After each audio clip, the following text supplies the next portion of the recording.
Welcome to Roller Joan. Today, guess what? SHTF has happened. Now, what's going to do? Where am I now? Let's see. Our power's gone off. Our water's polluted. And we've got to depend upon the city, the state, the county, or the government, whoever it is, to bring us food. We only got enough food to last us maybe 3 days in a cabinet. All the food that we put up in the freezers and in the deep freeze has gone bad. And we don't know how to cook it. We have no way of cooking it. So we've got to figure out what we're going to do. So we're eating cold beans. We're eating cold corn or whatever. So now we wait for the food truck to come along. So you go up there, you get this box of food. And the box of food is only enough to last for a few days maybe for a family of 4. You get the same box of food whether it's 1 person or 2 person or even 5 person in a family. So here you come away with this 1 box of food. It's got some beans or rice or whatever, or the sea rations or whatever's in it. And you've got to make that food last you for a certain length of time. Okay, so here you are. Then the stores, of course, goes out, and within 3 days there's no food in the store. So people don't rushed up. You went up there just like everybody else. You grabbed what food you could, and then praying that you get through. Then you start hearing sounds outside, people going crazy, glass breaking and stuff, because people are starting to get angry and upset. And there's people breaking into people's homes where people are just not safe. And then you start getting an announcement from people saying, we are going to go to the FEMA camps. It is better that everybody go to the FEMA camps because that's where we need to go in order to give people the proper food and medical facilities that is needed. Then you'll start hearing it on the radio and other announcements, recorded announcements telling you where to go in case of this emergency. This is where you need to go to. The problem is you go to the FEMA camp and it gets overcrowded. Then they're going to start separating people because they're going to turn around and ID every one of you. They're going to finger you. They're going to have ID on every one of you. Then they're going to take a blood sample of you to make sure you're not sick. Then they're going to start separating the people. There's people they have on file that they consider a danger. People that's aggressive. So those that they consider a danger, aggressive, they're going to separate them. Those that they feel is sick, they're going to separate them. So then, as close quarters in, sickness spreads after a while. The food becomes very tolerable after a while. And you may end up running out of food, because what if it lasts longer than 2 weeks or a month or 2? What if it lasts longer than that? Whether it's due to Mother Nature or due to what man has done. So you have a choice on it. So then you got to sit down, and you're going up there, and you're still getting food from them, and you're seeing other people stealing food from other people because they're out of food of the truck, saying no more, we have no more. So they're jumping an old person and taking their food and beating them to a pulp, or they just simply want more than 1 box, or whatever the reason is. So within the first year of this happening, many people will die of starvation because they do not know there is food around them. So in all my videos, my how to do cooking and walking around showing you plants, there is food around you. So when you create a backup system for yourself, you need to think about what else you want.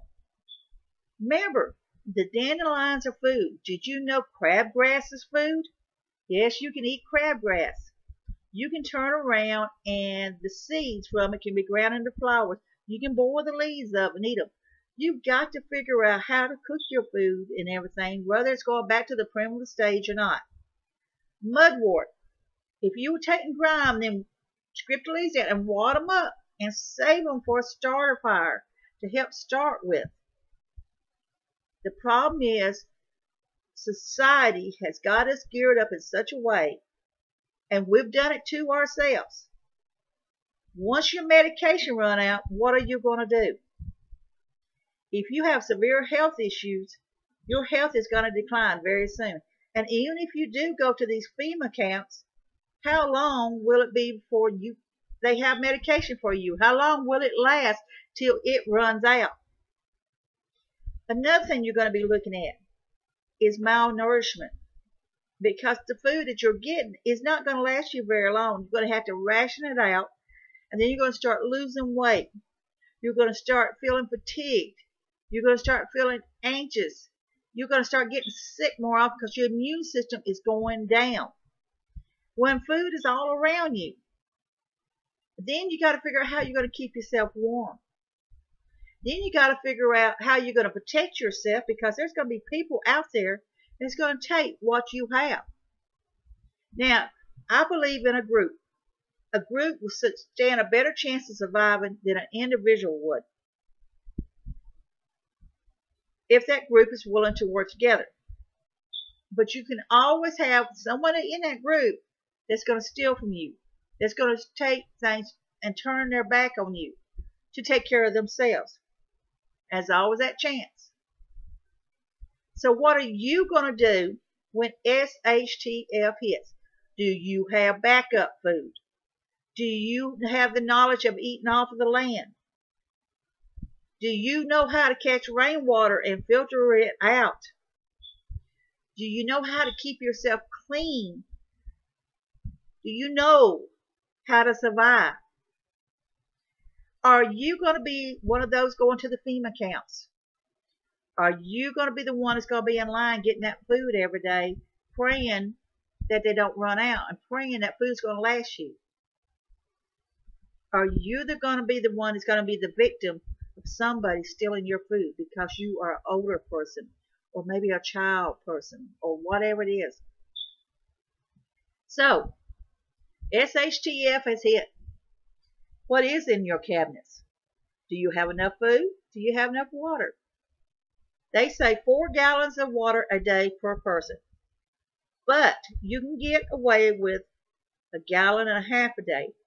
That simply means, one thing is, no baths.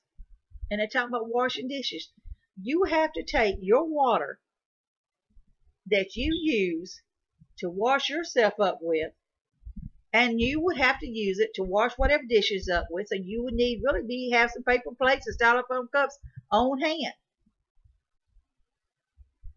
Or you're going to have to use the old-fashioned way. If you got sand, then you can take sand and clean your dishes out with. You got to do what you got to do. And then you're going to have to take and boil your water so it will be sanitized. Boil it, pour it through some coffee filters. If you got some cotton, put it in a filter, pour it through the cotton. If you can turn around, you've got sand, stone, and carbon. You know, great. But you got to figure ways to do it. If you got to put cloths in a filter and pour the water through it, so the cloths would catch all the dirt and everything to it. And then you can put a little bit of bleach, a cup of bleach into it. You got to let it sanitize. Same way you can use iodine. There is a tablets you can use to purify the water. You have to think on all this. I'm not telling you go out and spend an arm and a leg. What I'm saying is there is a few simple things you can do. One thing is, remember the 10 plant policy I've told you that you need to learn? Learn the 10 edible plants around your house. Go out, walk, take pictures, and learn the 10 edible plants in your house that you can harvest to eat. Plants that you can harvest during the winter months. The Queen Anne lace, you can harvest the wild carrots. During the winter months, you can cook that. You got dandelion roots, you can harvest that. You can turn around and chop it up and roast it, make coffee from it. There's countless ways. So you have to think about it. The 10 plants. So when you fix you up a backup food system, think about harvesting 10 plants that you can dry and harvest. Dry you some dandelion roots. Dry you some chicory roots. Dry you some Queen Anne lace carrots, because that is a natural sugar. Think about this. Not just think outside the box a little bit. Well, I'm going to go pay $200 for a year's supply of dehydrated food. What you need to think on is what's around you as a food source.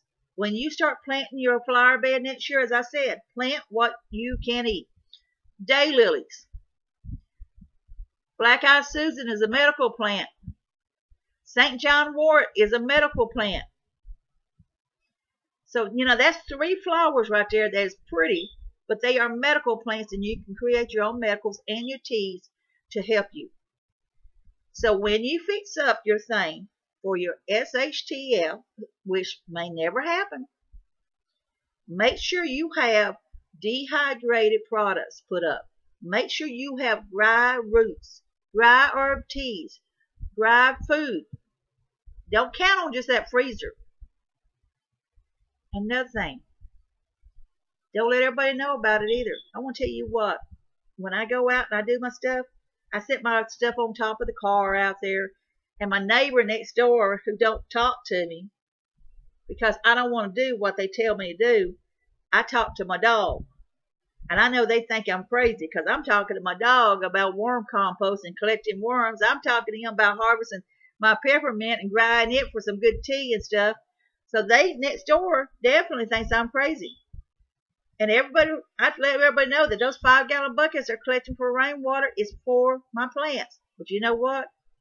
That rainwater can be used for me if I have to. So think outside of the box. SHT has happened. Do you have food backed up? I'm not telling you to get stock crazy. And do you have herbs and plants that you have harvested? Do you know 10 plants that can save you? 10 plants in that yard that you can harvest and dry and put up and have it as your SHTF food, because within the first year,